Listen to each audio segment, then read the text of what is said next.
আমরা আমাদের নবীকে সবচেয়ে বেশি ভালোবাসি, যিনি আখিরি নবী, যাকে বলা হয়েছে ওয়ামা আরসালনাকা ইল্লা রাহমাতাল লিল আলামিন।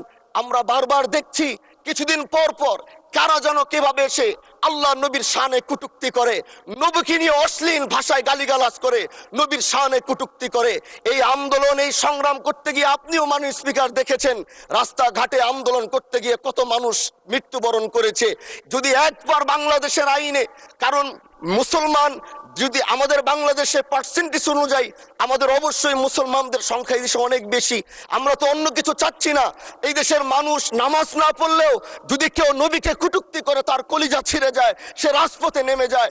আমি বলবো যারা নবীকে কটূক্তি করে, নবীর নামে গালিগালাজ করে, এদের মৃত্যুদণ্ড, এই আইনটাও যেন বাংলাদেশের এই সংসদ থেকে পাশ করা হয়। জায়গা থেকে দাঁড়িয়েছি, বাংলার 30 থেকে 40 লক্ষ উলামায়ে কেরাম আমাদের দিকে তাকিয়ে রয়েছে, কারণ তাদের কণ্ঠ, তাদের সে আওয়াজগুলো আমরা যেন জাতীয় সংসদ থেকে দিতে পারি। তার মধ্যে অন্যতম একটি হলো মা কানা মুহাম্মাদুন আবা আহাদিম মির রিজালিকুম ওয়ালাকির রাসূলুল্লাহি ওয়া খাতামান নাবিয়্যিন ওয়া কানা আল্লাহু বিকুল্লি শাইইন আলিমা। আপনি জানেন নবীর পরে আল্লাহ নবী হচ্ছে আমার ইমানের অংশ, আমার ইমানের পার্ট। তিনাকে ভালোবাসা, তিনার উপর ইমান, এটা আমার ইমানের অংশ। তিনি আমার শেষ নবী, যেটা কোরআন ঘোষণা দিয়েছে। নবীও বলেছে আনা খাতামুন নাবিয়্যিন আলা নাবিয়্যা বাদি, আমি শেষ নবী, আমার পরে কোনো নবী আসবে না।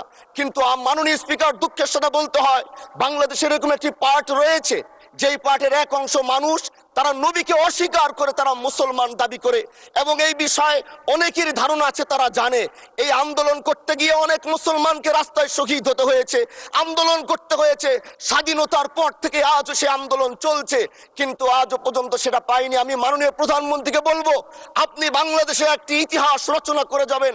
আপনার মাধ্যমে যদি এটা স্বীকৃতি পায়, যারা নবীকে অস্বীকার করে তারা কোনোদিন মুসলমান থাকতে পারে না, এটা আইনের মাধ্যমে, এটা বাংলাদেশের পার্লামেন্ট থেকে ঘোষণা হবে, সেটা আমরা চাই। মাননীয় স্পিকার, আরেকটি কথা, আপনি জানেন